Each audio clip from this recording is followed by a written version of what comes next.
What is up, my fellow Chibits? Today I'm here to bring all of you the weekly chapter review of the 7 Deadly Sins, or aka Taizai. It's been a while.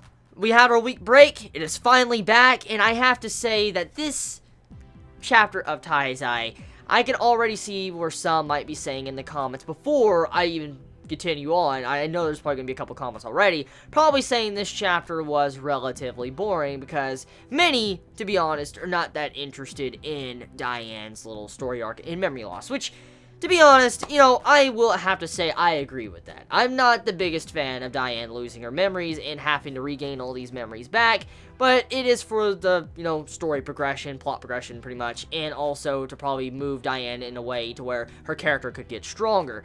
But besides that, however, the chapter was relatively very slow, just like the previous chapter of Taizai. It was mainly about Elizabeth, Hawk, and Diane walking through the labyrinth, and Diane trying to build up trust to believe in a human, because as we know, Diane's lost all her memories, and so the last time she's really had contact with a human is, you know, humans that tried to hurt Matrona. And so because of this, she's very weary of humans, and she didn't really want to completely believe in Elizabeth throughout this entire chapter. And because of this, majority of the chapter is focused on Elizabeth and Diane getting their friendship back. And I mean, seeing how Diane was still helping out, she was still showing a kind heart, helping out Elizabeth when she was in trouble, like when she fell and Hawk fell, she saved him. And then, you know, how Hawk and Elizabeth fed Diane at the end of the chapter, helping her out with some berries to feed her because she was hungry. And Matrona's still up missing, of course. Like, we don't even know what the fuck is going on with Matrona. I hope she's okay. But then we also have it to where Elizabeth jumps into the water to help out Diane that was getting attacked by giant damn leeches, which I have to say, like, you would think these leeches would have killed Elizabeth because they were bigger than Elizabeth. Like, they were gigantic. Those freaking leeches would have swallowed Elizabeth whole.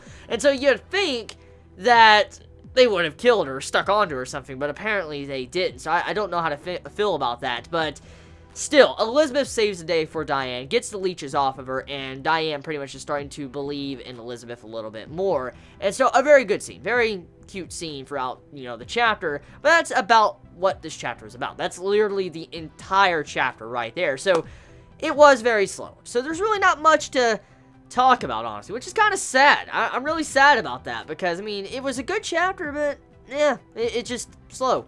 So yeah, let me know your thoughts in the comments below. How do you all feel? I mean, how do you feel about the Meliodases, like the copies of Meliodases popping up at the end of the chapter as well? I think that is probably the creature that we saw in the woods, the foggy woods, at the first part of Taizai. I remember the first, like, 5 chapters when we saw Diane first introduced, and we saw a bunch of copies of Meliodas and Elizabeth's and stuff. You remember how we saw, like, different images in that foggy forest? I'm willing to believe that what we're seeing there with Meliodas is probably them.